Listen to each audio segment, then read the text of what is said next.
deck.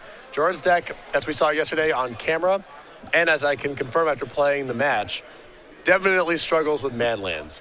Reed played a turn 1 Raging Ravine, and I felt like I couldn't win. But no man lands to worry about in this matchup against Blue-Red Twin. No, the only real utility land out of Blue-Red Twin is Desolate Lighthouse.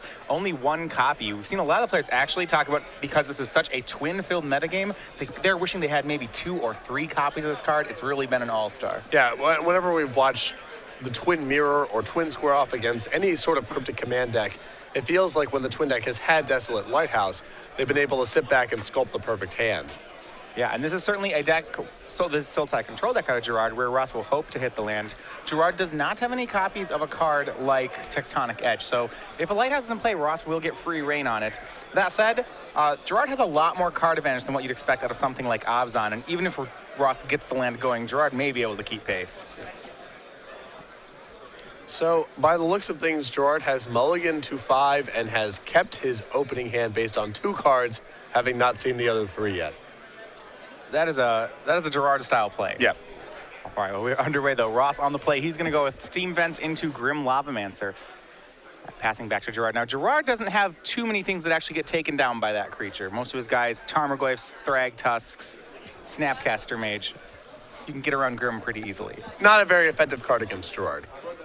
It's still nice to have a source of damage that doesn't get involved in combat, because Gerard's deck can gum up the ground a bit, but Lavamancer, one of Ross's less effective cards in the matchup. So as we start on the early turns here, playing against Twin, the first check, right, is that if you're playing a control deck, you need to make sure you aren't getting turn 3'd or turn forward, or rather, I guess, turn forward by the deck. What are the weapons here that Garard has to stop Ross from just going to town with the Twin combo? Some discard spells, some removal spells, some mana leaks, Cryptic Command. Even on the draw, he's got a lot of play. We'll see what Ross has. Garard fires off an Inquisition of Kozilek. From Ross, we see lands 2 and 3, an Island and a Sulphur Falls. He has half the combo in Splinter Twin, doesn't have the creature just yet, but he has a Snapcaster Mage and then his main deck copy of Dispel in his hand. And you can see why the Twin deck is almost the control deck of the format. Gerard's deck certainly more controlling, but in terms of the stock decks, because the combo requires so few deck slots, you can fill it up with quite a bit of interaction, and a lot of counter spells are floating around these Twin decks. Yeah, and as a result, Garard has to take Ross's card advantage sources. You see the Inquisition there taking away Snapcaster Mage. Ross playing land and passing actually did draw the other half of the combo that turn in Deceiver Exarch. So Garard may not know it, but there's a decent chance that Ross is looking at the ability to try for a turn 4 win. Right, and that's a lot of the power of the blue-red Twin deck going into this control shell as well. Garard went and took Snapcaster Mage out of the hand because it looked like this is shaping up to be a long game. And it's possible Ross will have an uncontested Deceiver Exarch into Splinter Twin. Yeah, Ross shooting Garard for 2 on end step. Goes ahead and swings with Grim Lavamancer, Garard down to 16. So in the meantime, while Ross sets up his combo, he gets to go ahead and make these plays where he just chips away at life points. But you're right, though, because Garard had to take the card advantage, he actually left Ross with a copy of Dispel, which if Ross is just trying to combo out, I mean, Dispel's a great weapon there. Not just Dispel, he also left him with a copy of Splinter Twin. I mean, you know, he left the ability to combo through intact, because Snapcaster Mage in this sort of control shell is the most dangerous card of them all. Well, it's actually interesting, right, because Garard is playing one Thoughtseize, 4 Inquisition of Kozilek, so it actually... It takes away some of his ability to disrupt the combo, right? He actually can't take Splinter Twin in this situation. Yeah, Garard is, sort of making a concession here to his life total and the burn matchup by playing with Inquisition. You're right that Splinter Twin was an option, but Dispel in a pure combo matchup is the more dangerous card compared to Snapcaster Mage. So Ross, no land 4, just swings and passes. Garard now gets to untap. He'll start with a Serum Visions. Does have land 4. And may be able to leverage a bit of a mana advantage here. Ross doesn't have the 4th land yet for Splinter Twin. But Ross making inroads. Garard down to 14 already. Does look like mana leak among the cards in Gerard's hand. He'll fetch himself down to 13. Now, the thing here, so I was looking at, okay, thinking if Garard had any life gain, how aggressive can he be with his life total? And I was thinking his biggest life gain is a card like Thrag Tusk in this matchup. But is there ever going to be a spot where Garard can cast something like Thrag Tusk? Well, he's got to know the coast is clear via discard, or the game has gotten to a spot where, Ross has had 1 or 2 blind draw steps that Garard can just risk. But tapping out 4 Thrag Tusk is very, very tough. Garard fetching for Overgrown Tomb. Now remember, Ross always can end step try to tap something with Deceiver Exarch, so Garard has to be careful with his mana. Right now, Ross can tap him off of blue mana, but he can't keep Garard off of Abrupt Decay mana, which is pretty relevant here. Yep. And it's another power of the Twin deck. If you look at the threats in the format, a lot of the cheap stuff gets gunned down by the lightning bolts. A lot of the big stuff, if you tap out, it's a big risk. And a lot of the flash creatures of the format, things like Aven Mind Sensor, Vendilion Click, those get chewed up by Electrolyze and Lightning Bolt as well. So it's really hard to find a creature that's the perfect foil for Twin, because you need a little bit of everything. No, I do love how Garard has played this. He went ahead and left up Mana Leak and Abrupt Decay, and thanks to all this fetching he's been doing and the Inquisition, he was able to play a Tassiger the Golden Fang on just 1 mana. So he has both up here. You see Ross going for an end step Deceiver Exarch, and Garard will go ahead and Mana Leak that one. Now, Tassiger may be the type of threat that you really want against Twin, because you can have it on the cheap, it's play it big, for 1, yeah. And if you're leaving up a bunch of mana to react to your opponent, Tassiger's quite nice as well. Yeah, it's something you actually can do. And Ross is really respecting that here. You see on his turn, he main phase Lightning Bolts it and uses Grim Lavamancer to finish the card off. 4/5 is big, but not big enough. And now we see from Garard, this is... I love that this card is in his deck. It goes with Compulsive Research. It's one of in the main. 1 copy, but you know, when you're playing against the Abzons and Juns of the world, or even just any game that gets drawn out, it's very powerful to have that card available. Inquisition of Kozilek again from Garard. We see pretty much what we saw the first turn. It's Splinter Twin, second Splinter Twin now, and Dispel. Garard will go ahead and take the 4th card, which was Snapcaster Mage again. And Gerard's doing a good job of keeping Ross off of action. Ross swinging with Grim Lavamancer has Garard down to 10. But that may not be happening too much longer. Garard creeping Tar Pit was his land last turn and makes Tarmogoyf here. And Ross with Remand in hand, but he's looking at just cycling because it's... Garard can just easily recast the Tarmogoyf here. And it is these cards like Tarmogoyf and stuff like Tassiger that we find these seem to be the threats that are well positioned against Twin. These really cheap things. Got to be cheap and ideally outside of bolt range. That's the mixture. Yeah, not too many cards that actually fit that bill. 1 or 2 mana guys with 4 toughness. But Tarmogoyf is probably the poster child for that one. Now a 4/5 right now. Instant sorcery, land, and creature in the yards. Ross will go ahead and on his turn cast Pestermite, untapping a land. He wants to get around a possible mana leak out of Garard. Yep. By untapping, he has left up a Dispel in his hand. And the ability to activate Grim Lavamancer. Right, here comes Garard now, though, going to work on life totals. Here comes Tarmogoyf. It'll swing Ross down to 13. 7th land for Garard, or 6th land. He has 2 cards left. One of them is Abrupt Decay. Ross drawing land 4, now has the ability to go for the twin, but you see, knows that may not be very safe. Swings with Pestermite, here's Abrupt Decay. Abrupt Decay, one of the better weapons here. It's uncountable. Ross can't dispel it for any value. The marquee removal spell against Twin. Yeah, in Abrupt heavy metagames, you'll see Twin players go to lengths to play cards like Mizium Skin just due to things due to Abrupt Decay. Right now, though, Ross with none of that in his 75. It will just Abrupt Decay will get its card every time. And Garard has turned the game around here. Ross down to 9.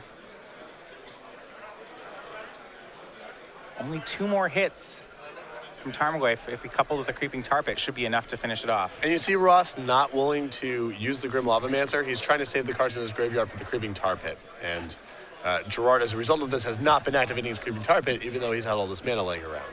Yeah, Garard goes for text. Ross will go ahead and tap Tarmogoyf with a Deceiver Exarch. Garard is getting low on cards, and Ross is getting low on life points. With an extra Splinter Twin in his hand, we may see Ross just jam for the combo next turn. A lot of times out of the Twin deck, that second Splinter Twin in their hand is a resource that is rarely used, so Ross getting 2 for 1 there might just be a risk he's willing to take. Well, the Deceiver Exarch on its own is worth very little, as is a spare Splinter Twin, so it's a 2 for 1, but the 2 for 1 is some pretty useless cards. And the ceiling is you win the game, so it's a good roll of the dice. Gerard with the 7th land. 2 cards remain. We'll see if Gerard has a kill spell on his turn and whether or not Ross is willing to roll the dice here. Thrag Tusk from Gerard Fabiano. We'll put him up to 14. Big clock. Leaves up Abrupt Decay mana, but just 1 card in hand. Does Ross risk it? I don't see anything else for Ross to do with these Splinter Twins in hand. I don't even consider it to be much of a risk because what else are you going to do? You're not going to beat the Thrag Tusk anymore. Right. This game plan of dealing 20 to Gerard seems very far off. You see him, and he's going to go for it. Splinter Twin Deceiver Exarch. Does Gerard have Abrupt Decay? He does. And that will take care of the combo. Ross not getting to make infinite Exarchs this turn. Staring down a mass of green creatures. Enchantment now added to the graveyard, so that time we're going with a 5/6. And now this is also a window for Gerard to attack with the Creeping Tar Pit, as Ross is without red mana for the Lavamancer. Ross will, by necessity, drop to 1 here. We'll have to chump block. And that was his best chance. Yeah. Keep in mind, this is a game where Gerard was on 5 cards as well. Yeah, Gerard doing a great job of coming back. His deck has a lot of raw card advantage in it.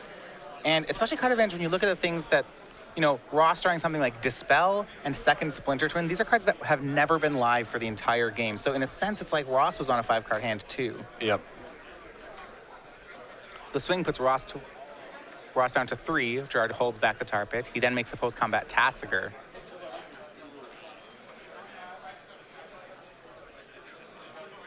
And I like how he's done this. He has 6 mana. He has delved away everything but a copy of Mana Leak and Abrupt Decay. If need be, he can tap 4 for Tassiger, mill, and if he mills 2 lands, we'll get a Mana Leak or an Abrupt Decay, which should take care of any outs that Ross can draw. Yeah, and at this point, Ross is, even something like Pestermite or Deceiver Exarch is not helpful because he just has to tap something and chump block something else. Yeah, he did draw the Exarch off of Serum Visions, but his life total, you're right, just too low here. Has a backup copy of the combo, but just unable to do anything with it. And Tassiger will get activated on end step. Gerard mills 2, mills an Overgrown Tomb and an Island, so Ross can give Gerard Abrupt Decay or give him Mana Leak. Pretty tough spot. And Ross will give him neither, instead give him the concession, and game 1 goes over to Gerard Fabiano. And that's just a display of what his deck is up to, The only vulnerability we've really seen out of his deck thus far are banned lands. In a matchup where his opponent's playing to the board, like Blue-Red Twin, he's just got a lot of answers to things. Mana Leak, Abrupt Decay, some cheap 4/5s. It's a good mixture. Good mixture of stuff. These players go to the sideboard right now. Ross Merriam, number 4 on our leaderboard, and Gerard Fabiano, number 5 on our leaderboard. These are players making a run at certainly the points totals for the year. Right now, we are in Season 1, as you mentioned. 1 more open to go before we reach our first Invitational. But after that, we are going to start Season 2, and what a lineup of events do we have for you? A lot of standard events, but if you're a fan of Modern and a fan of our Star City Games Open, here's the big one. We have our first chance at a Modern Invitational. Yeah, 2015 is our shortest season of the year. You see, we start in April with Syracuse, then we go to Providence, Cleveland, and then Seattle. After Seattle, we go to Dallas, Worcester for a Legacy Open, and then, as you mentioned, our first ever Modern Open Series and Invitational in Columbus for the Season 2 Invitational, tied to the Origins Game Fair. Modern Standard the Invitational format with a 2-day Modern Open Series attached. June 5th through 7th with me, you, and Cedric Phillips in the booth. Yeah, I'll tell you what, in my area where I play a lot in the upper Midwest, Modern has really taken off as a format. There are a lot of players playing it right now. Were I not commentating the event and won an IQ, I would tell you what, I would be saving that invitation for a Modern Invitational. Well, it's almost like Legacy or the initial stages of Legacy, where the people who are passionate about it are very passionate. And as we see by our highest attended Open in 2015 this weekend in Baltimore, the format definitely has a following.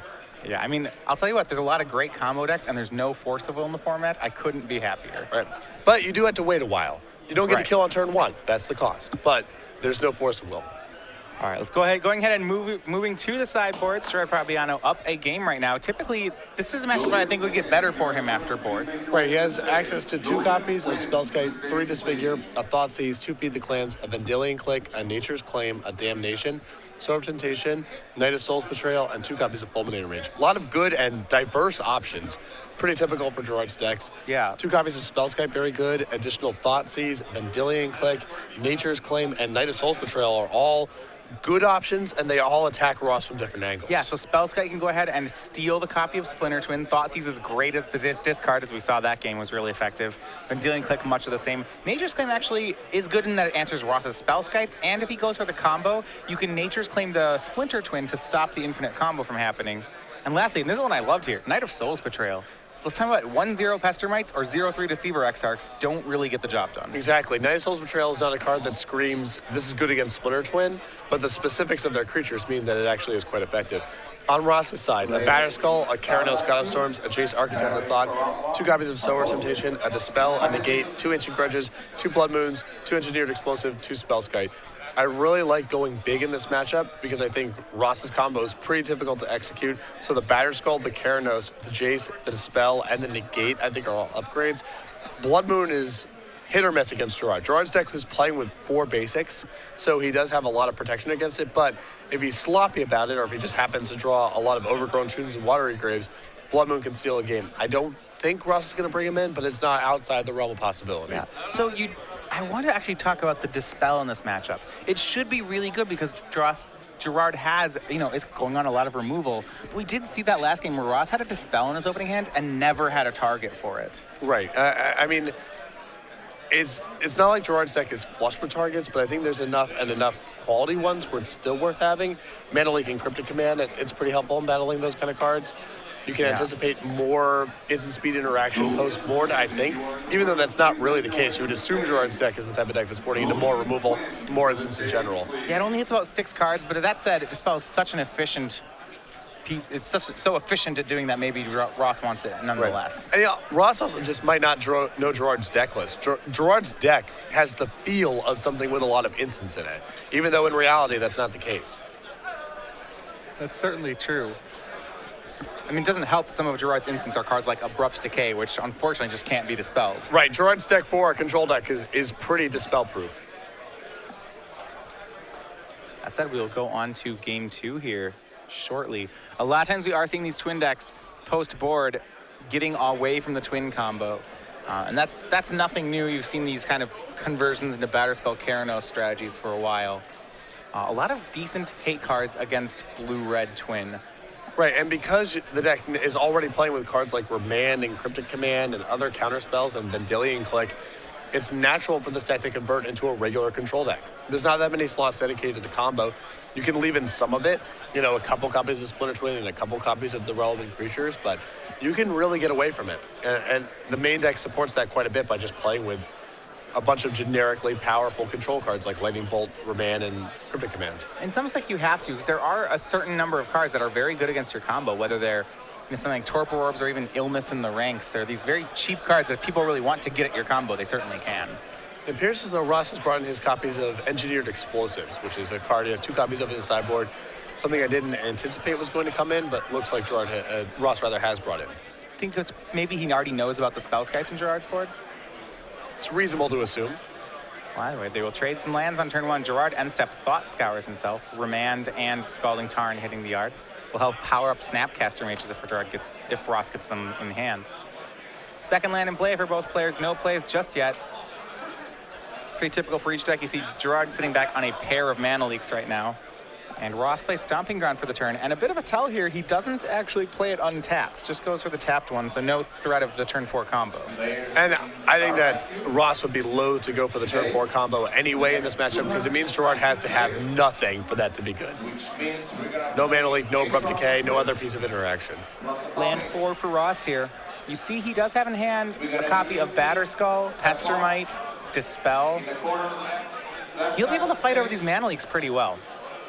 Sharp plays Overgrown Tomb, and here's our first play of the game of a creature. It's going to be Pestermite from Ross on Gerard's end step. Gerard has only left up 1 black source, so he may have to fight here. Ross is going to tap him off black. And if Ross has Splinter Twin plus Dispel, he could just go for this here. Right. You don't have to worry about Abrupt Decay because of the available mana, and you have a Dispel to play back against most reasonable responses. It would require something like 2 Dismembers for Gerard to get out of it. That said, Ross doesn't have that, so just swings for 2, puts Gerard down. Down 2, gets him beats on, leaves up 5 mana. I'll go back on Gerard's side. he's got a Serum Visions to start. And Garard being fairly conservative here as well. Did have the option of making Tarmogoyf, but looks like he may just be waiting for 6 mana to do that, wanting to have double instant up. The other thing that I think he wants is to put a sorcery in the graveyard, so Lightning Bolt is off the table as a response, because there's already a land and an instant in Ross's graveyard. And Garard will, after Serum Visioning, will pass the turn. Ross will Electrolyze 2 to Garard, drawing a card. Boom. Not a lot of Electrolyze targets in Gerard's deck, so.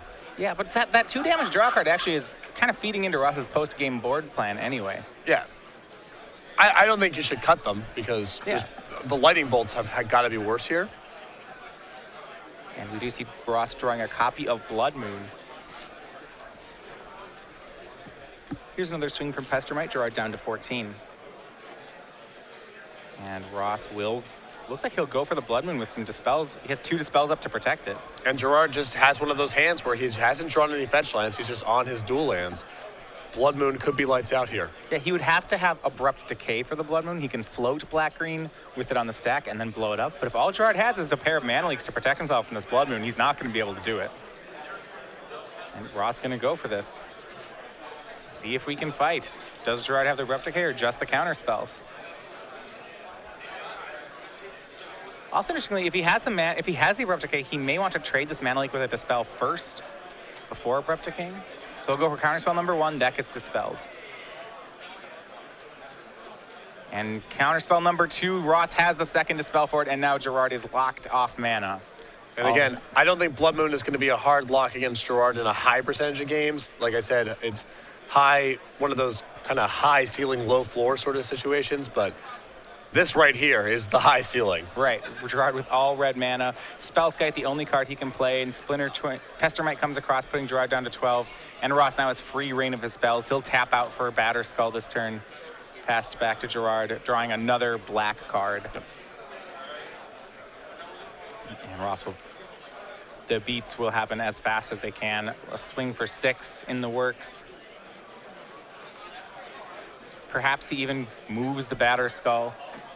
Looked like he contemplated it for a moment, but I don't think there's a lot to be gained there. Yeah, swings, puts Garard down to 6. Garard draws another Inquisition of Kozilek. Still no plays. Land number 7 from Ross. And now he's going to move the Batter Skull over the Pestermite and swing for 6 in the air, and that will be it. Game 2 over to Ross Merriam. Blood Moon doing exactly what it was intended to. Backed up by the Dispels. I mean, these are a couple cards here where, you know, again, the ceiling's high and the floor is very low. Dispel does not have a lot of targets against Garard. Blood Moon is very hit or miss. But the stars aligned in such a way that the Blood Moon and 2 Dispels was what would kill Garard that game. And really show Blood Moon gotta be one of the more powerful effects in Modern, especially with the kind of decks that a lot of times get played. It's funny, if I had to choose a card to ban in Modern, that would actually be my call, because... Not for power level reasons. Right, I mean, the card's reasonably powerful, but it's just, when this happens. Yeah, when the card's powerful, this stinks. I can tell you from playing Amulet Bloom, yeah, that's that card. Now, that card's, I mean, to be fair, if you're playing Amulet Bloom, you probably deserve this. I think that, you know, it says a lot about the health of the format that would be the card I would point to as the one I would want to be removed instead of something that's just a power level offender. I think the format's actually in a pretty healthy place right now, but I'm not a huge fan of the influence of that card. It does promote kind of this all-in getcha strategy. Yep. Now, I asked this before. Do you feel the same way about things like Choke? You know, that's another card that kind of can get people. I think that I think there's 2 different things. First of all, I think Choke hits a narrower range of people. And second, the format is stocked with so many quality dual lands that if Choke was running all over the place, you could get away from your fetch land Ravnica dual land base and just play with more Adhikar wastes and whatever. There's other lands you can, Coast, right, there's other lands you can go to if Choke's a big problem. Whereas Blood Moon, it's basically basics or bust. There's no way to reconfigure You your could deck. just play red. Right, you could just play red. Not a bad out to have for some of us, but I'm not even saying that I would necessarily want the card ban. I'm saying that right now is the top of my list.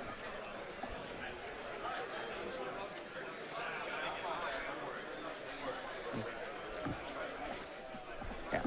So Players getting ready for game 3 here. This is Ross Merriam and Gerard Fabiano. For you, though, looking at the pins we're wearing right now, this is for StarCityGames.com Game Night. SCG Game Night started at the end of last year and has really picked up in full swing. If you're signing up for Star City Games Game Night, we have a different promo given away each month as prizes for the Game Night tournament at your local store. That includes this month, March, will be the Rat pin and Rat tokens you see here on your screen. Yeah, we leave a lot of discretion to the stores for this program. Just get signed up, get these kits sent to you, and get the players into your store every week on the same time for some fun and friendly magic. This is the March kit. Of course, too late to get signed up for March, but if you want to get signed up for April, head over to StarCityGames.com/game night or contact your Star City Games organized play representative. So when you look at the token, the rat guy looks really cute, and then you go and zoom out on the pin and you realize it's not as cute because he's sitting inside a skull. You're right. Actually, all the art leading up to this with the rat was pretty whimsical. Yeah, it was kind really, of doe-eyed. He's really adorable too, Yeah. the rat, but you know, he's... But now, we see the full scope. He's hanging out inside of a skull. Horrifying. Ross has mulligan to 6 this game. He's on the draw, however. Gerard keeping 7.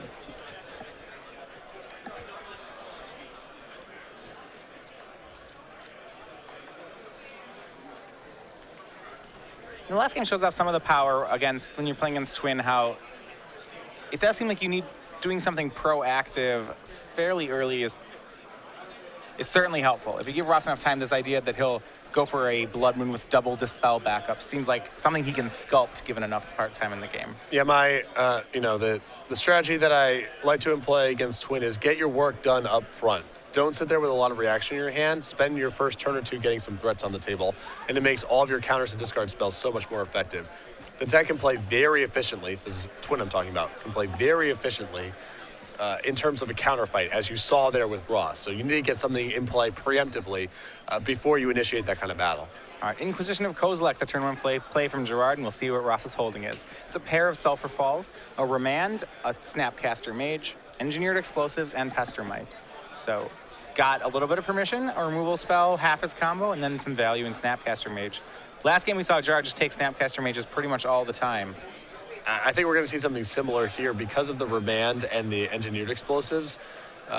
Ross can play defense. Taking the Pestermite here is interesting. I think that represents a pretty strong holding on Gerard's side, if that's the card he's willing to take out of that hand.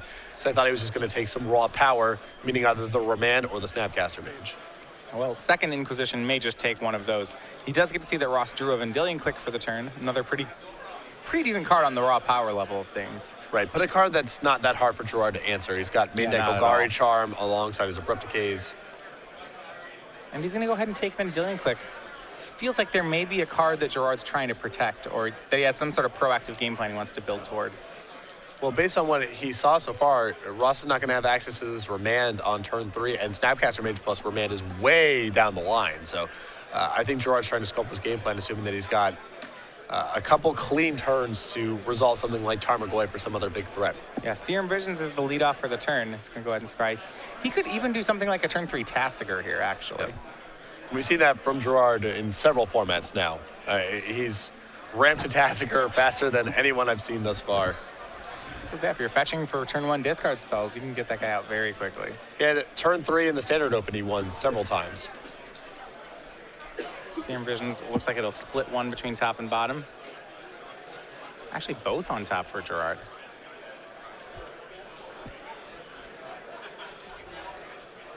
And it may just be more discard still. Yeah, this is going to be a copy of Thoughtseize. Ross's draw was a copy of Spell Snare, so he did have something he could actually play on the 1 mana he had. See if Gerard lets him keep it. This time it'll be Remand, so Ross just left with Spell Snare, Engineered Explosives, and Snapcaster Mage, and no additional lands.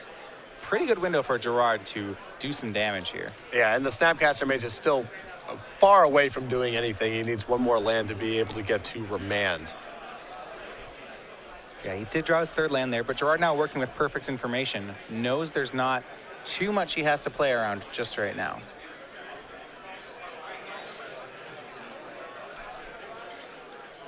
And discard spell number 4 from Gerard. This is the second Thoughtseize. Ross deciding if he wants to just throw the Snapcaster into play before this one resolves. It seems like there's a decent chance that Garard will be taking Snapcaster. That's true, but I think that both Spell Snare and Engineered Explosives have enough play against Garard that I don't think you're supposed to just cast the Snapcaster here. Yeah, he decides the same thing. Ross throws his hand, and Garard does take Snapcaster, so just some reactive cards in Ross's hand right now. Garard playing a second copy of Dark Six Shores and just passing. So 4 discard spells for Garard. Huge start. Has really done a number on Ross's hand. Left Ross with all reactive cards. It's kind of the opposite of where Ross wants to be. Still needs something big to follow up on. I mean, if this was a game 1 kind of draw, this would be excellent for Garard, but if he gives Ross a lot of draw steps, we know he has things like Keranos and Jace Architect of Thought. He has a lot more power in his deck than he had game 1, so this is a good opening for Garard, but he needs to capitalize on this. Ross hurting a bit from being down that card. Needs a threat and some lands to cast the threat. But right now, Garard may just give him the time to do that. We'll see where he can go. Draw from the turn is a copy of Stomping Ground. So it's land number 4 for Ross. I'll just pass. Double fetch out of Garard. This is maybe a Thrag Tusk or something for 5 that he's setting up. Well, I don't know if he has anything else for 5. That would be a pretty good one to get down. It is not a card easily answered by either the Spell Snare or the Engineered Explosives that Ross has. And he can be pretty comfortable that the coast is clear in terms of getting comboed out here because he knows the 2 cards in Ross's hand, so he can put the shields down for 1 turn. You can see Garard being very diligent here about fetching basics after game 2 where he got locked by Blood Moon. Now with a forest, a swamp, and an island in play, not much to worry about. And that will be the Thrag Tusk. Garard back up to 19, undoing the damage of those Thought Seizes. So now he has his win condition on the table. It's on Ross to make a move. His draw a copy of Dispel. That is not going to be any help in this board. Yeah, I mean, he just has a hand of tools that do nothing against Thrag Tusk. And no way to get the combo started. Swing puts Ross down to 14, but Garard is not done there. Post-combat, he's going to go ahead and play a copy of Tasigur, strategically delving for it to just leave himself with discard, it looks like.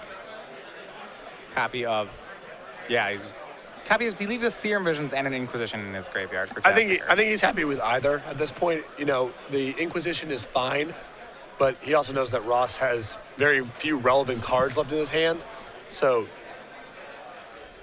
Serum Visions is also not a bad consolation. Ross draws Lightning Bolt. He'll go ahead and Lightning Bolt away the Thrag Tusk.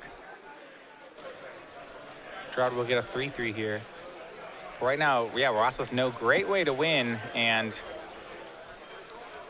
a lot of big threats on Garard's side. Ross trying to 2 for himself to get rid of Thrag Tusk. He's going to bolt it, and then he played the Engineered Explosives on 0 to take care of the 3/3 Beast token. Yeah, this is okay for Ross, I suppose, but these are tough exchanges when your opponent has active Tasigur. Yeah, Tasigur will be activated. It mills Vendilion Click and Tarmogoyf, so Ross can give him any one of Tarmogoyf, Vendilion Click, Serum Visions, or Inquisition of Kozilek. I imagine it's the Tarmogoyf because it's something for Ross to do with his Spell Snare, but it doesn't matter too much.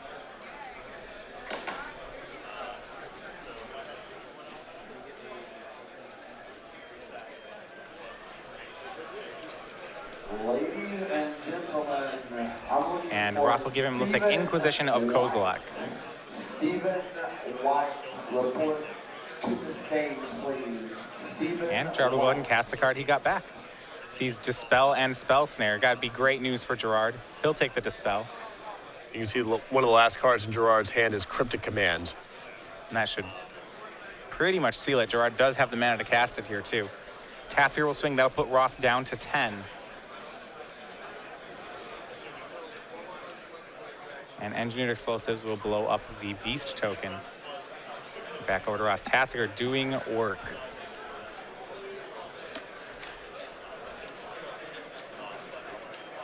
It's a 3-turn clock right here, and Garard with that Cryptic, he has the ability to leave up Cryptic Command every turn and leave up, at the same time, Tasigur activation. I've been talking a lot how Snapcaster plus Cryptic Command is a combo deck. Tasigur and Cryptic is a combo deck. You got 4 mana up, your opponent does something good, you Cryptic it. They do nothing. You go ahead and just use Tasigur. Perfect.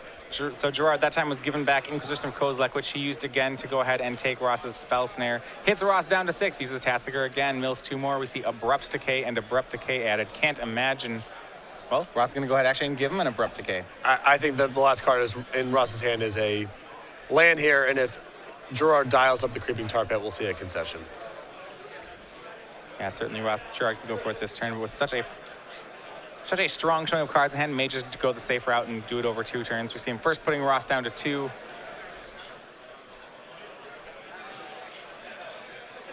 And going to follow with a copy of Spellskite that he drew here. And that will be it. So 2 games to 1. Garard Fabiano defeats Ross Merriam. He moves on to 9-1. Pretty impressive